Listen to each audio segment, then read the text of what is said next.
Okay, let's start at the beginning. What are network effects? So basic idea of network effects is that every new user of your product adds value to the other users of your product. That's a fundamental definition. There's lots of different network effects which fall into that category, but that's the basic idea. Now, most people kind of stop there and say there are network effects or not. Just not the case. Most people don't understand if you look closely at these things, you notice they behave differently. Okay? They act differently. They have different mechanics to them. How you would build your product to enhance them or to grow them is different depending on which network effects you're actually building. Fundamental properties of a network are essentially you've got links and nodes. So a node could be a person and a link links them together.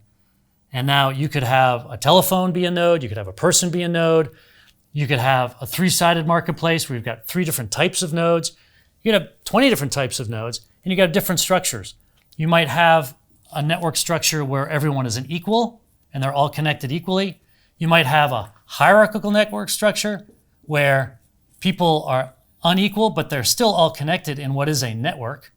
Okay? You could have a 2-sided marketplace network structure where people are different, but they're all connected through your marketplace. So you have lots of different types of structure, but they're all constructed of nodes and links. Now, on those links could travel money, can travel status, can travel information. There's a whole bunch of things that move across these links, and different networks have different things moving across those links between the nodes. Okay, and then the network has size, how many nodes are in a network, and then it has density, how many links are between the different nodes. So, for instance, a Spotify with connections between people and artists is probably pretty low compared to something like a LinkedIn, where the number of connections between people is very high. People have 500 or 2,000 or 5,000 connections between people. So your density ends up being quite high. Those are 2 core differences between different types of networks. For instance, a Twitter network, you might have 3% of people producing 90% of the tweets and having most people connecting to them, and then the other folks, they have a very low density connection. Now, once you get to high density, you get what we call the white hot center. So if there's one node where everybody's connecting to them, then you've got the beginnings of a white hot center with the core node and then the nodes that are closest to them. Another important aspect of these links is that they can be directed. There can be direction to these. So for instance, in Twitter, you would have an influencer who is important, sending out mostly messages to people who are just reading. That would be directional in one way. Or you could have, let's say, a Venmo where people are paying each other. That would be bidirectional. Network structures actually have different shapes to them. The simplest one, of course, is one-to-one, right? Where you could have a network where it's just one person to another person, where 2 nodes are connected by one link. Then you get into network structures which look more like one-to-many. Okay, think of a TV broadcast station in the 1900s, or a radio station, or a newspaper. And then you get into the many-to-many, which was really the innovation of the internet that came along in the 1990s, where suddenly all the nodes could see each other, and it didn't have to be coming from one central source. What's also fascinating is that we then have laws that are associated with these different network structures. For instance, in the 1960s, you had a guy named Sarnoff, who was sort of a broadcast titan. And so he understood this network structure, and he saw that the value of the network increased with the number of nodes in the network on a one-to-one basis. Metcalfe comes along in the 80s, and he was the father of the Ethernet, where he was connecting all of the computers together with the first Ethernet cables and whatnot. And he noticed that the value was not increasing linearly with the number of nodes, but it was increasing geometrically. So a sort of geometric growth rate to the value. And then around 1999, along comes a professor from MIT and says, well, Metcalfe is correct, but it's actually more intense than that, because if you look within networks, you have clusters of people. Let's say a parenting group or a book club or a soccer team. They are networking on your network, and their connection to themselves creates its own very highly dense network effect. And because they're dedicated to this network, the network's value actually increases at a much more geometric rate, 2 to the value of n. And so these things are directionally correct, even if they're not precise at any one time, but you can actually calculate and map the growth of the value of Facebook to Metcalfe's law in particular. And it's actually not too far off. So these are useful ways of understanding how much value you're creating by how big you build the network and how much value is at the end of your process and why you should be paying attention to this. Now, this also shows you that over the last few decades, we've been looking for ways of understanding and explaining networks because we're just at the point of being able to see them. They've always been there for thousands of years, but we now are able to see them and measure them. And you, just by watching this masterclass, are actually participating in the continued discovery and understanding of these networks and how they function. And so the prize for you to understand this and use them appropriately is very, very high because of this geometric growth pattern of the value of these networks. So to build the network value, you need to get to critical mass. And what happens is, as your network is growing a little bit all the time, at some point it hits a moment of critical mass where it takes off, it lifts off, you can feel it. It's like someone stuck 2 fingers in your nose and just yanks your head forward. It just starts to take off on its own. And that critical mass moment is often facilitated through developing your clustering. We just mentioned how Reed's law really focused in on what the clusters are inside of your overall network. Not all nodes are created equal. In fact, they're really created differently. You need to focus on the different types and cluster them together and then bridge the different clusters to each other on your way toward reaching that critical mass. So being able to see and measure and work with your clustering coefficients on the different groups is actually an important skill. Now, to get these clusters going, you're going to want to find your minimal viable cluster. Some small group of people that once attached to each other will stay attached to each other that you can then build on. Again, maybe creating another cluster and then bridging those 2 clusters. That minimal viable cluster really helps you to found the overall network. Now, to get to critical mass, the product is going to have some value to these users, to this cluster. But at some point, you're going to notice that the value of the network exceeds the value of the product. Your software, your system is going to provide some value, but then eventually the network takes over in terms of where the value is coming from. And that's when you've hit critical mass. That's when those 2 fingers get you in the nose and pull your head forward. You'll feel it. So we just talked about some network structures. Let's talk about some more network properties. So one big one is whether the nodes on your network have their real IDs, whether they're pseudonymous or whether they're anonymous. And while there are applications for each of these, what we've tended to notice is that the more valuable and lasting networks have tended to be real ID type of networks. You're going to have to make this choice and realize it's just a very big choice what you do. There's one network that's the outlier, which has both, which is Instagram. Pretty interesting, but pretty much everyone either goes one way or the other, and one of them has done both. I would also say maybe Twitter, particularly with all the bots, is sort of in between, but as those get cleaned up, we'll have less and less that'll move toward real ID. Our guess is that a lot of Web3 is going to move toward real ID in most applications as well, because that tends to be long-lasting. We'll see how it goes. Another important network property is to understand how homogeneous or heterogeneous it is. For instance, you could have a marketplace where these buyers over here have very different needs than these buyers up here. And you have to treat them very different. And often you will see that, for instance, in Uber, the drivers are very similar and the riders are very similar. So your homogeneity in that network is very high. Whereas Upwork, where people are looking for different types of labor, they have different needs of those different types of labor, you've got a very heterogeneous marketplace. And sometimes it's hard to develop software to satisfy all their needs. Conversely, homogeneity allows you to grow your network faster, but then often leaves you more vulnerable to attack by other competitors and other networks, simply because people are interchangeable. You think about Uber, you think about Lyft, you think about businesses where the needs are very clear and obvious, but it helps you grow faster at the beginning. So it's a trade-off. Another interesting network property is what we call asymptoting.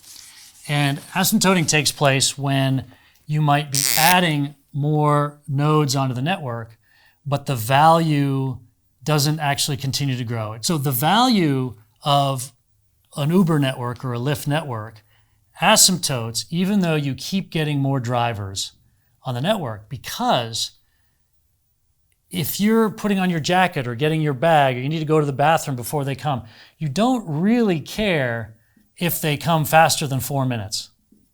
It's nice if they come at 3 minutes, but as long as they come in under 10 or 6, it's pretty much good. And so the value doesn't actually get much higher. It asymptotes at some value at about 4 minutes. Okay, that's an example of asymptoting. Another example of asymptoting is often in the medical area with a data network effect, where you might get 25,000 cases of kidney disease, you get all this data, your algorithm is able to spot that cancer really, really well, better than most doctors, let's say. But the fact is a competitor can come along and put in 8,000 kidney cancer cases and get their algorithm to be almost as good as yours, because your algorithm is 98.6% accurate. And theirs gets it to be 97.2% accurate with 8,000 cases instead of 25. So you can't ever get ahead and stay ahead. Now, there are other networks like a Google where the net new searches per day is 20 or 30%. Somebody's always coming up with something new to search for. And so that's one of the reasons Google continues to be worth $1 trillion, is that that long tail doesn't really asymptote, whereas it what does with an Uber or with medical data network effects. So another important network property is what we call asymmetry. So think of a marketplace, let's say, which has a marketplace network effect, and your one side is going to be harder than the other. So let's say you've got your basic marketplace, and you've got your supply on this side, and you've got your demand on this side. In most marketplaces, one side is harder than the other, in some cases, much harder than the other. Example, Outdoorsy, doing an RV marketplace. They discovered that the supply side was much harder to get because there was, let's say, 2,500 mom and pops renting out about 50,000 RVs in the United States, but there was 30 million people trying to rent those RVs. So if they could build software to allow them to work with and understand where these were, they would be able to offer that supply out for the voracious demand that was out there and build a pretty good marketplace, which they've done. The opposite would be something like a lending club, where the number of people willing to loan money to people who want to borrow it at, let's say, 18% is really high. You can find them in Baltimore and in DC and in New York, in Europe. You can find them all over the place to loan. So the supply side was easy to get. But what was hard was to find consumers who were creditworthy, who are currently paying 26 or 28% to their credit card companies, who now want to borrow and replace that loan with a loan for 18%. And once you find those people, and they were hard to find, then the supply side of the money would show up right away. So what you'll notice here is you've got what we call a cross-side network effect. And you can use that term, cross-side network effect, to help understand and explain amongst your team what you're looking at. The two sides in this case are the supply and the demand. So the value is the more supply on the network, the more value to the demand side. So that's cross-side network effect, cross-side value being created, and that can be quite intense. And that's pretty intuitive about how that works. Sometimes you actually have what we call same-side network effects, where the value to the demand side actually increases. So you might think about a Groupon or group buying on Pinduoduo in China, where the more people you have buying, the more the suppliers, the grouping together, the better the price you're going to get from the suppliers. And this happens pretty often. Excel is another example where the more of us use Excel on top of the Microsoft platform and can exchange files between Excel, the better off we all are. There's something else you need to be careful of when building your network business, which is negative network effects. Now, some people like to go on and on about these, and generally negative network effects only take place 6 or 7 or 10 years into your business. However, when designing, you need to avoid them at the beginning so that you can get to critical mass. You still need to avoid negative network effects. And there's basically two kinds. One is what we call congestion. And that means that there's so many nodes on the network that are trying to use the network that the network starts to break down. A good example of that would be Ethereum, where the more people are using Ethereum, the more the gas prices go up. It just becomes, unaffordable to use that network. And there's also what we call pollution, which is more about what is happening between the nodes. So congestion could be there's too many nodes. The pollution is when the nodes on the link are behaving badly. So, an example of behaving badly could be on Facebook when your grandmother gets on and she starts posting pictures of you as a kid and embarrassing you. You don't want to be on Facebook anymore. That's network pollution. Another example of network pollution would be on, let's say, Monster.com, where work from home people come on and start scamming all the people who are on Monster.com. You have to clean them off of that. That just makes that degrades the whole experience for everyone to have these sort of, the underbelly of the work world existing on Monster.com. And you see this on Twitter, right? The trolls, this is network pollution. Too many people, too many crazies, and they end up dominating, right? And so you have to figure out software solutions and network solutions to tamp down the negative network effects, the pollution and the congestion that's going to start to happen, even sometimes early in the growth of your network business. So in building your network business, you're going to encounter a bunch of obstacles. The first one, if you're building a marketplace, is called the chicken or egg problem. If you're building a direct network effect business, it's known as a cold start problem. But the basic idea is that you can't get anyone to join your network unless there's already somebody there. So if you want to build, let's say, a marketplace, you have to get enough supply sitting there so that when you bring in your first demand, number one, they have somebody to look at and see if they want to buy their stuff. Okay, but how do you get them to sit there long enough? How do you attract them there at all? And then once you get them there, how do you attract enough of the demand so that these people stick around? So there's a timing issue with bringing people in at the right time. This is known as the chicken or egg problem. And you might call the cold start problem the same situation, but when you've got a network and there's nobody there yet. So when the first person comes in, there's no one there. How do you teach them to stick around so that they are there for their friends when their friends arrive? Okay?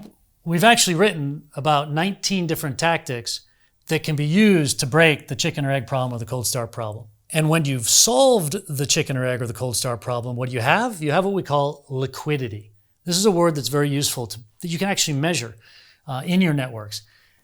If someone lists something for sale on your marketplace, what percentage of the time do they sell it? What percentage of the time do they get the transaction they were looking for?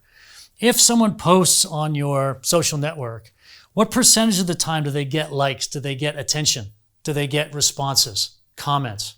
Okay? You can actually look at liquidity both in terms of transaction on marketplace and in terms of interaction on a network. So the second thing I want to mention that you're going to face as you're growing your business is multi-tenanting. So if you've got a supply and you've built your marketplace for the demand, they might be using your marketplace. But like with Lyft or Uber, I could sell my services on somebody else's marketplace, number 2, or maybe marketplace number 3. This happens if you're selling on eBay, you also want to sell on Amazon Marketplace or on Shopify or on Etsy. And this happens all the time. Same thing is happening with Uber, and this is called multi-tenanting, and it makes economic sense. Can you build a system where either or both the supply and the demand do not want to multi-tenant so you can capture their share of wallet, capture their average order value, capture the overall annual take that you're going to be taking from them? That's one thing you need to think about when designing your marketplace, is how to keep them from multi-tenanting. All right. Now, I might also multi-tenant on Instagram or Snap or on Facebook. I'm socializing on different platforms. Each of those platforms wants to capture as much of my time so they can put ads against my time and make more revenue. Everyone's facing this multi-tenanting challenge. And then the third thing to mention, of course, is what if someone just decides to go direct and disintermediates you and the other marketplaces? So in an Uber example, if I'm an Uber driver, I can give you my card in the back seat, and then the next time you want to ride to the airport, you just call me direct, and I don't have to pay the 30% to Uber, right? Or if I'm a big enough buyer on Amazon Marketplace, you eventually get my phone number, and you just start shipping me stuff directly. I don't have to go through Amazon Marketplace and have them take their rake. Okay, so that's disintermediation, and this happens all the time. There's lots of ways of solving this. I know in Hired.com's example, they were trying to figure out if one of the engineers was being hired, and the employer was not notifying Hired.com because they were going to have to pay $15,000. So why would they tell them? So what they would do is they would send a bottle of wine or champagne to the person who got hired and say, "Congratulations, who hired you?"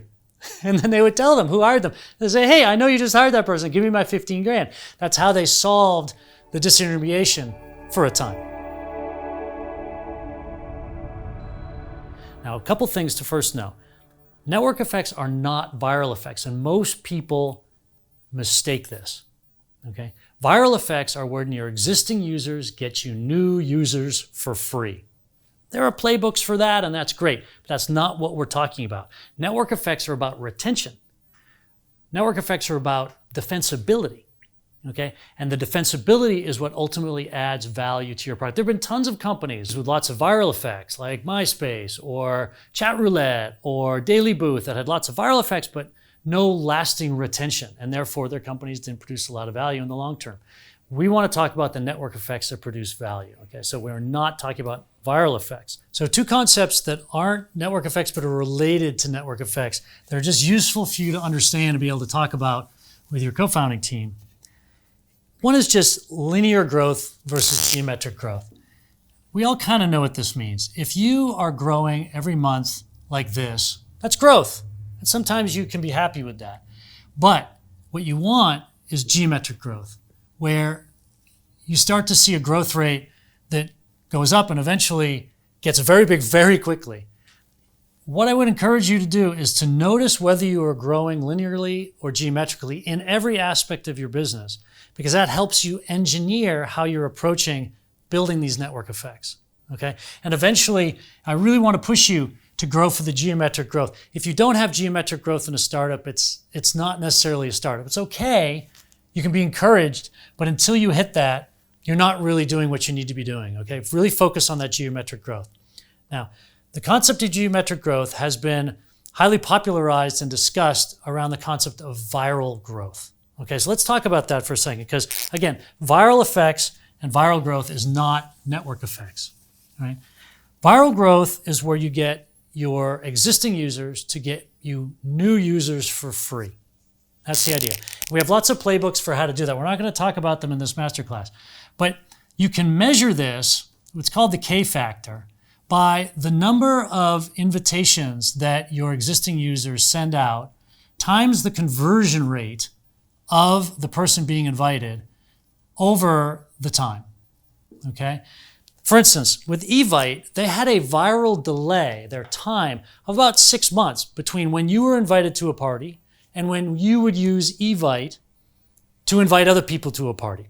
Because of that viral delay, it just never got big enough. Too many competitors came in, and it never became a big company because of the viral delay. Whereas sometimes you'll have something like a birthday alarm, which was started by Michael Birch years ago, where you would get an email that says, James wants to remember your birthday. And you'd click on the link, you'd land on the page, say, put in your birthday, now get your own birthday alarms set up. And people would use it immediately. And so there was no viral delay. And so the growth rate of that could be measured on a daily basis, like on every 24 hours.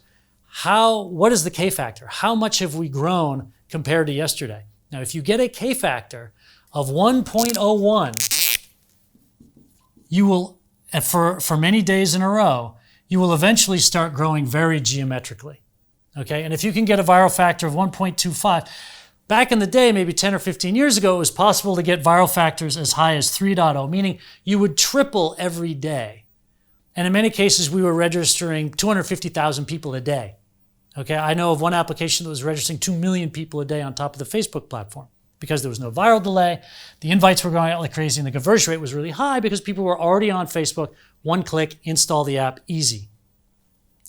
Those conditions don't exist today anymore, but understanding viral effects, understanding virality, how to measure your K factor can be useful to lowering your CAC today. I doubt you'll be able to get over 1.0, but it's possible if you're really talented at this and you iterate. Now, I'll also mention, once you cross 1.0, you will not stay there. You will either float up to 1.13, 1.4, but then you will come down as the conversion rate degrades, or the excitement of your users to invite more people degrades over time. You're going to have to constantly reinvent that viral engineering. Okay? It is not something you do and then you're done. It's like you're a shrew. You're constantly eating and burning energy. Okay? You're like a small mammal trying to stay alive all the time. That's got to be your mentality if you want to do viral engineering. Now, this has been confused with network effects for two reasons. One, it has geometric growth just as network effects adds geometric value to your network. So they're both geometric properties with a good feedback loop. So they kind of smell the same. The other reason that they've been confused is because both viral effects and network effects have been connected to many companies that we all know about, like Facebook and Twitter, etc. So for 15 years, it looked like they were happening together, and people weren't looking hard enough at it to tease them apart to really understand the mechanics of the different playbooks to get each of them to happen. And so a lot of people are out there confused and not really understanding it. So that's why I'm breaking it apart for you today. You can have a company with network effects with zero viral effects. For instance, I could pay $10,000 per node on a marketplace for some, hospital equipment manufacturing market network. And I could pay $10,000 and I could get 1,000 people buying and I could get 1,000 people selling, and I would have a network effect that would keep them all there buying and selling with each other for a decade. But I didn't have any viral effect. I paid $10,000 per node. Okay. The same thing can be true for when you have viral effects, like we did on Chat Roulette, where millions of people joined this thing. Lots of people took their photos. Lots of people did videos. It was an excitement. All the networks were talking about it. Wall Street Journal was talking about it, but nobody stayed. There was no reason to continue to get value from the network. It was a novelty. Very viral, but only a novelty. And people would leave. High K factor, low value. So you could have a lot of viral effects without any network effects, and you can have network effects without any viral effects. They're very different things.